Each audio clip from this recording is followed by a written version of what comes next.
All right, everybody. So today we're going to get into the Science ACT, and the entire year so far we've been working on improving your skills.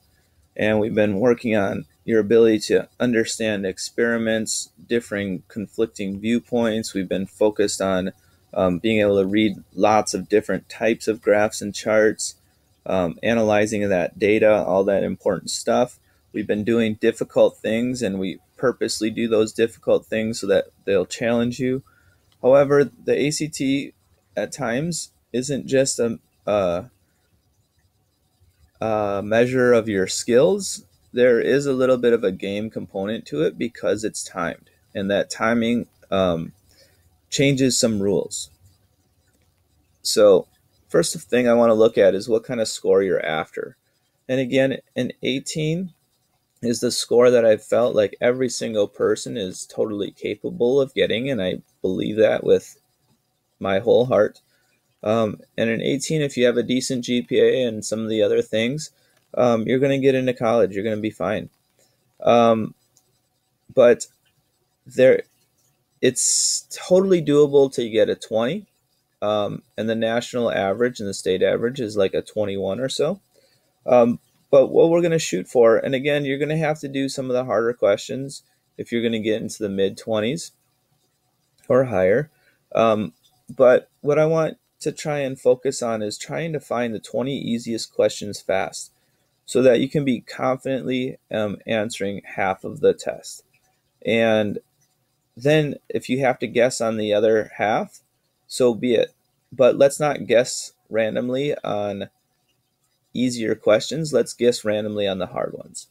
So if you were to get 3/4 of the ones you confidently answer correct, you'd have 15 right. And then guessing would give you 5 more right, which would give you 20 correct, which is about a 20. So just looking at these scale scores, and again, this is slightly different for every test because um, some tests are slightly more difficult than others, and statistically, they figure out how many right should equal whatever scale score. So let's say you were taking the ACT and you filled in the first bubble. You filled in A for every single answer. You would think that all of the questions, all the answers are evenly distributed between A, B, C, and D. There's 40 questions. So if you just filled in A, you'd expect to get 10 right. If you get 10 right, that would be a 13 on the ACT. So getting below a 13 is like, should not happen, right? So if you're getting 10 right, if you just randomly fill in one letter the entire time, you really, what we're after here is to just get a couple more right. We're not asking you to be perfect here. But an 18 would, on this test that I'm showing here, would be 16 right. So you got to get 6 more right than just randomly guessing. So we want to try and make sure you at least are getting the easiest questions that you have the most likelihood of getting correct. Okay. So as we've seen in all your practices that you've done, time is going to be the biggest issue. Some of the things that I see that I want to avoid is that people still, I feel like most people still start the test with the best of intentions, and you focus really hard, and then you get through the first prompt and it was really difficult, and it's a lot of hard reading that you don't fully understand, and the questions are difficult, and then it took a long time and it was a lot of effort, and then we kind of lose some of our confidence, and then you just start randomly bubbling in the rest of the test. We want to avoid that at all costs, because that's how we sometimes get below a 13. Because when we just randomly start filling stuff out and we only try hard on one prompt, that's not going to do us very much good. So if we're working in class, you don't avoid the hard things. You do the hard things. You do the difficult questions, because that's what helps you grow. When it comes to playing the game on the ACT, you don't get any extra credit for doing hard questions. So you absolutely positively have my permission to skip things that are hard. Moving on here, I guess what mostly I'm after here is how do we find the easy questions fast? So we first want to know which prompts to do. So I'm going to quick review the different types of prompts that we have here. Make sure you can still recognize those different types of prompts. Okay, so passage 1, it's got a little bit of reading, and then it's got 2 graphs. So that falls into this world of a data prompt, or a data passage. It's a data representation. So then it has their questions that follow. Passage 2 has a little bit of reading, has a table, and then it has a graph. That's also a data presentation. So the data presentations are the ones we want to do first. Passage 3, it starts talking experiment 1, experiment 2, so that's an experiment prompt. When we get all the data prompts done or data passages done, then we'll come back and do the experiment ones. Passage 4, experiment 1, experiment 2, experiment 3. So there's more reading, but then there's also data. So passage 4, again, that's our second round of passages we're going to try and do. Passage 5 here, reading, couple figures, and then it has more reading and student 1, student 2, student 3. Sometimes it's scientist 1, scientist 2, scientist 3. When there's multiple viewpoints, it's a conflicting viewpoints, and it's a lot of reading, so it takes typically a lot of time. There's quite a few questions that go with this passage, but you can waste so much time on this trying to understand the reading that we are going to skip this to the very end. All right, so passage 6, a little bit of reading, a figure, and then 2 tables. So this is a data one, and we're going to answer the data ones first. 7 here, it's got study 1, study 2. And study is just another way of saying experiment, so this is an experiment type of question. So as far as those data presentations go, we want to do the data prompts first, and then we want to find the questions that say according to figure whatever. So we just want to know what type of passage it is, and then we're going to go straight to the questions and try and find the easy questions. The other thing I'm going to mention here is avoiding questions that are theoretical or that'll take a longer amount of time to answer. You can come back and answer these absolutely, but the first ones we want to answer are all the ones that tell us quickly where to find the answer, and that says like according to figure 1 or according to table 2, and so then we can answer those much more quickly. So again, let's take a look at this sample test. We're not answering any of the questions in this video, we're simply looking at which ones we would answer. So passage 1 here is a data presentation. So something that's short or something that says where to find the answer. So again, we recognize this is a data prompt. This is a data passage. We go straight to the questions. This is short. So I would answer it because I would assume that it wouldn't take a whole lot of time to answer. Question 2 says according to figure 2. I would probably shoot for answering that one because it's telling us where to start looking, and the answers are short. Question 3, there's a little bit more reading here. The choices are short. It gives us an extra table. Depending on how you're feeling with the prompt, if it's something that's somewhat familiar to you, I'd say go for it, but otherwise you could skip this one because it's a little bit long. 4 says according to figure 1. So if it tells you where to look, answer the question. Question number 5 here says suppose. So now we're getting theoretical, and that means you have to understand a lot more information. So we can skip this one. So let's go to passage 2.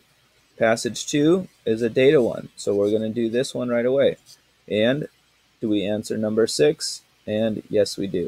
It says according to figure 1. 7, according to figure 1. Answer it. 8, pretty long prompt. You could probably skip that one. 9, according to the information given. This is a little bit up to you. You know, it's kind of an in-between one. It's a little bit longer. This one's a little bit longer. You have more reading to do. Doesn't necessarily mean it's hard, but it will take more time. So you could skip that. 10, based on table 1, we answer it because it is telling you where to find the answer. All right, so this is an experiment one, so we're going to skip it for now, and we're going to go to the next data one. Again, that's another experiment. All right, here is conflicting viewpoints. Go find the data one, which is here. Okay, so question 30, based on table 2, do we answer it? Yes. Tells you where to look, looking at more graphs. Question 31, it's one of these where it gives you an additional table. You might skip that. 32, it tells you based on table 1, do it. 33, based on table 2, do it. 34, a lot more reading, skip it.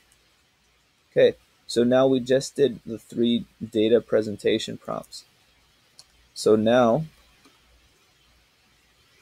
the second thing we're going to do is the experiment or study questions second. Answer the questions that are short and tell you which experiment to look at, such as in experiment 1.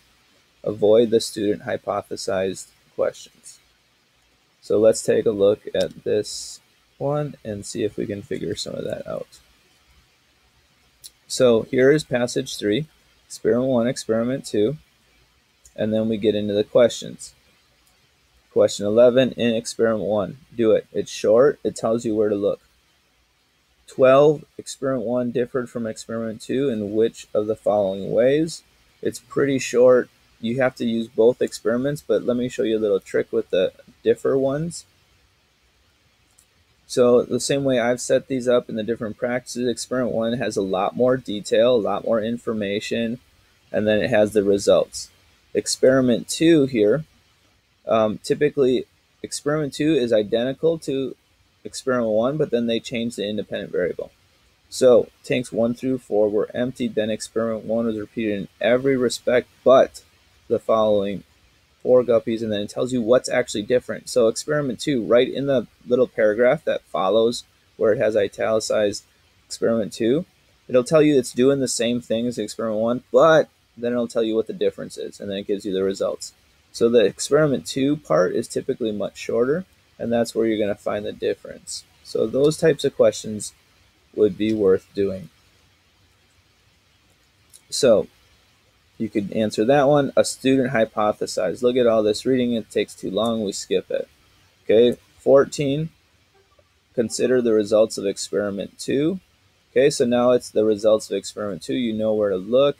It's shorter than some of these other ones. So 15 is a long one, a lot of because stuff. Skip it. 16. You might read through the prompt because it's nice and short and see if this is something that's worth answering. The students conducting the experiment made which of the following assumptions about chemical cues? Now it's asking about assumptions, which means you have to really understand something. If there's an assumed thing or suppose, a lot of times that takes a lot more reading to understand the question, so that after I read that, I might skip it. Okay. So now we're going to go find the other experiment one. So we've got experiment 1, experiment 2, experiment 3. 17 says in experiment 1, answer. It tells you where to look. Suppose a trial had been performed. The suppose ones, a lot of times we'll skip, but sometimes the suppose ones are just slightly beyond the results for the graphs, which isn't always that hard. This one isn't terribly long. You might do that one. 19, according to the results, do it. 20, how did the procedure differ? Again, this is a differing procedure one. So I just showed you that little clue on how to do those. Those types of questions typically show up based on results of experiment 1 and experiment 2. You got to compare things there.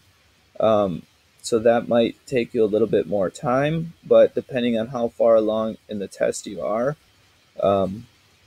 you might be able to go ahead and answer that one. It's fairly short. 23, suppose experiment 3 had been repeated. So again, this is a hypothetical type of situation. It's going to take a little bit more time. We skip conflicting viewpoints to the very end.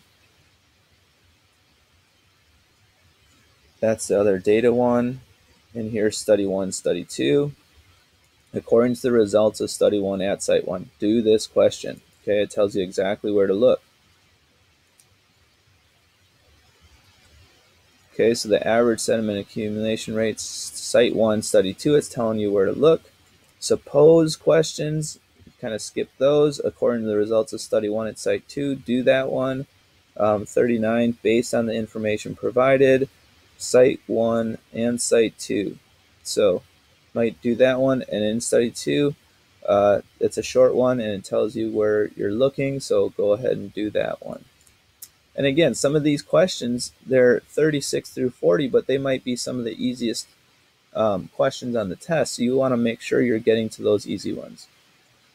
So the final thing I'm going to mention here, I guess, is if we are looking at conflicting viewpoints. It's a lot of reading, takes a lot of time. What do you do if you actually do have some time left over? Instead of randomly bubbling in stuff, again, we can still try and answer the quicker questions. Do the questions that tell you where to look. So if you have something that says like based on student 3 or scientist 3, those are the kinds of questions we want to answer. So here is the student 1, student 2, student 3. If you have to choose between the explanations, that means you have to really read all of them. But if we look through these questions, if it says based on student 3's explanation, like it says here in 27, that's going to be less reading because you just have to go and check out student 3. Okay, so again, there's little shortcuts, and all of these things come back to playing the game. So how are you going to do on the test? My next step suggestion for you is to go through a test and count up how many you consider easy. So practice going through a test quickly. Practice figuring out which passages are which passages and which questions within those passages are easiest. However many you think you can are easy, subtract that number from 40, and then we can try and figure out what your score might be.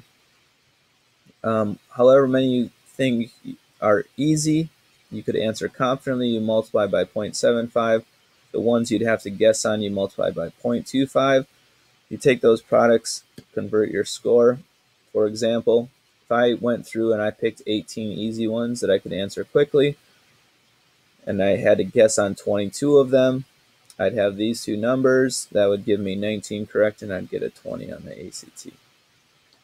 Okay, so again, this is just a last minute, how can I play the game?